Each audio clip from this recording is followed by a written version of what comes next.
Bonjour, bonsoir tout le monde et bienvenue dans ce deuxième épisode de la petite histoire du grand écran. En 1830, Barthélemy Timonier inventait la machine à coudre.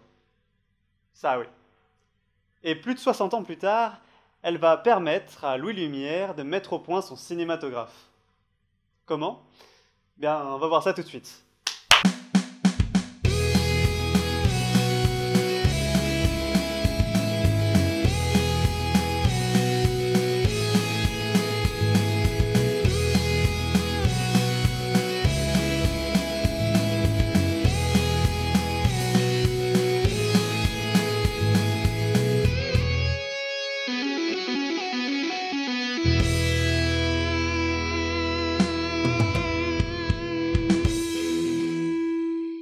Bon, avant de revenir sur le rôle de la machine à coudre dans tout ça, il va falloir revenir un petit peu en arrière pour comprendre dans quel contexte a émergé le cinématographe. Comme on l'a dit dans le dernier épisode, à la fin du 19e siècle, on avait à peu près tout ce qu'il fallait pour mettre au point le cinématographe, que ce soit en capture d'image, en projection ou encore en retranscription du mouvement. Mais il y a encore beaucoup de problèmes techniques qui vont paraître pour certains très difficiles à surmonter avant de voir vraiment arriver le cinématographe. Mais c'était dans l'air du temps. Il y avait beaucoup de gens qui travaillaient en même temps sur la même chose, et c'était un peu une course pour savoir qui allait y arriver le premier. Ça s'est d'ailleurs pas joué à grand chose. D'ailleurs, si on demande à des Américains qui a inventé le cinéma, il y a de bonnes chances pour qu'ils répondent que c'est Thomas Edison. Bon, alors on va parler du coup un petit peu d'Edison, et plus précisément de son assistant Dixon, Laurie Dixon, parce que le problème d'Edison, c'est qu'il y avait déjà beaucoup de mythes, c'est dur de partager la vérité de la légende. On en reparlera beaucoup, notamment sur la guerre des brevets, parce qu'il a été un personnage important des débuts du cinéma, ça c'est sûr, mais plutôt négativement. C'est-à-dire que certes, Laurie Dixon a fait pas mal d'avancées, mais Edison lui-même a quand même laissé une image de businessman sans scrupules dans le milieu du cinéma. Alors je ne pourrais pas vraiment parler des autres domaines, mais il me semble qu'il n'a pas spécialement bonne réputation aujourd'hui comme il a pu l'avoir dans le passé. Du coup, on va parler quand même un petit peu de son assistant. Car si Edison avait déposé plus de 1000 brevets, ça ne veut pas dire que lui-même a inventé autant de choses. Ce sont souvent ses assistants ou simplement des gens travaillant pour son entreprise et c'était déposé au nom de l'entreprise. Donc on va parler un peu de Dixon. Dixon a eu la consigne d'Edison de faire un appareil qui serait pour les yeux ce que le phonographe est pour les oreilles. Donc le phonographe, c'est l'invention, toujours pareil, d'Edison, je vais dire Edison parce que ça va plus vite. Donc l'invention d'Edison qui permettait d'écouter de la musique. Et le but de faire ensuite quelque chose qui serait similaire pour les yeux, ce serait de coupler les deux pour avoir un cinéma sonore.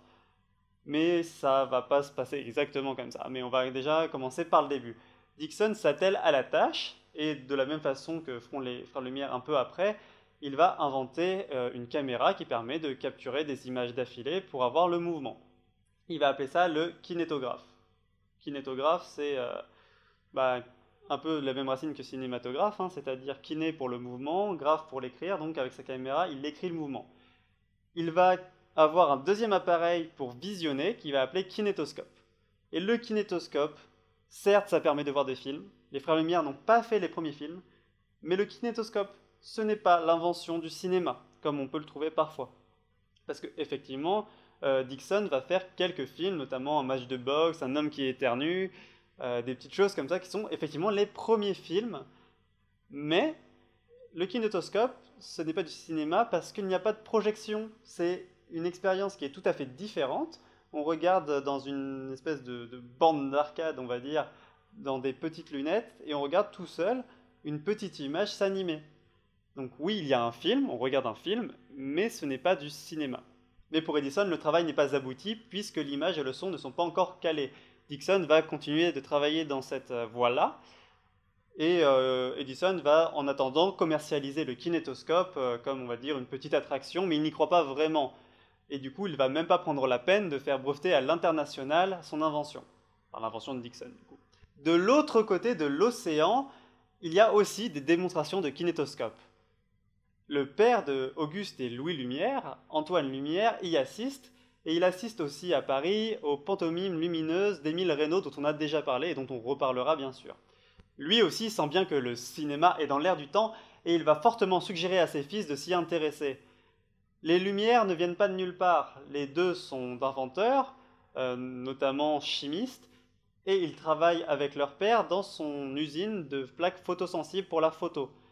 Ils étaient déjà dans ce milieu-là, ils ne viennent pas de nulle part, ça c'est important à comprendre. Louis Lumière a notamment fait augmenter la fortune familiale en inventant des plaques photographiques sèches, qu'on appelle instantanées photographiques, car c'était encore une amélioration dans la vitesse de prise de vue.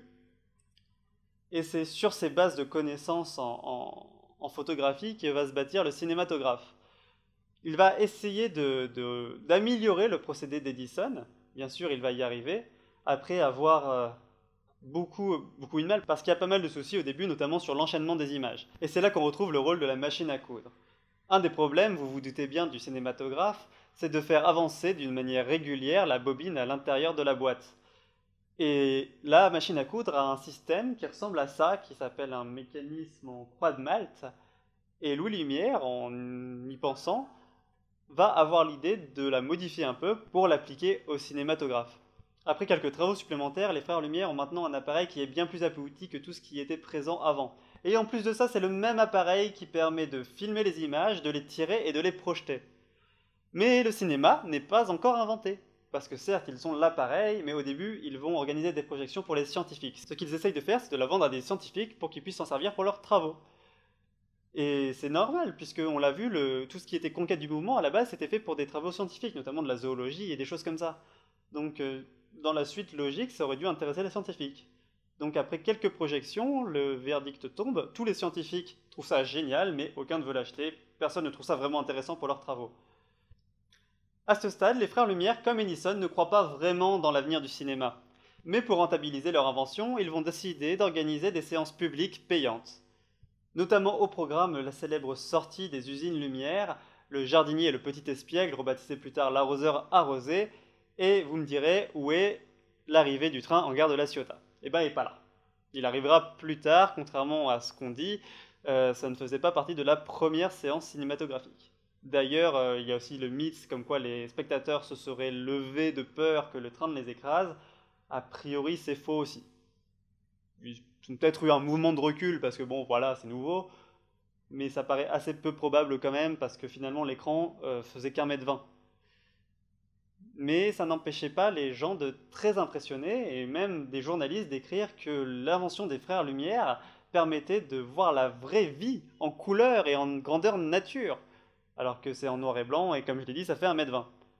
Mais ça impressionnait vraiment les gens. Mais revenons à l'essentiel. Le 28 décembre 1895, au Grand Café, dans le sous-sol, dans une salle vaguement redécorée à l'orientale et baptisée le Salon Indien, les frères Lumière organisent donc la première séance publique du cinématographe en conviant quelques journalistes et directeurs de théâtre, que ça pourrait éventuellement intéresser. Mais personne ne viendra par un certain Méliès dont on reparlera plus tard. Mais certains passants seront attirés par les affiches qui annoncent cinématographe 1 franc que l'on trouve dans la rue. Ils seront une poignée ce soir-là à assister aux projections, et c'est là et seulement là l'invention du cinéma, sa naissance. Quand des spectateurs, un vrai public, se retrouvent ensemble dans une salle pour assister à la projection d'images en mouvement sur un grand écran. Tous les spectateurs sont conquis et très vite le bouche à oreille fait son œuvre. Une queue s'étend devant le Grand Café sur près d'une centaine de mètres. Certains attendront plus d'1 heure pour voir les projections de ces vues cinématographiques. On ne parle pas encore de films. Les séances s'enchaînent toutes les demi-heures pour des durées de projection totales de 8 minutes. Ça paraît bien peu aujourd'hui, mais ça n'empêche pas l'expérience d'être très appréciée à l'époque. Si on retient cette journée comme la naissance du cinéma, ça veut bien dire que celui-ci est une vraie expérience et pas simplement un composé technique. Le cinéma, c'est l'expérience en salle collective de visionnage de films projetés. La prochaine fois, on se retrouvera donc pour assister au premier pas du cinéma. Et avant de se quitter, bien sûr, le petit clap. Vous pouvez cliquer ici pour aller explorer la chaîne, ici pour vous abonner, ici pour voir notre épisode, ici pour le Facebook. Et bien sûr, si vous avez aimé, n'oubliez pas le petit pouce bleu en bas de la vidéo et de le partager. Vous pouvez aussi bien sûr partager la chaîne. Ciao, clap de fin!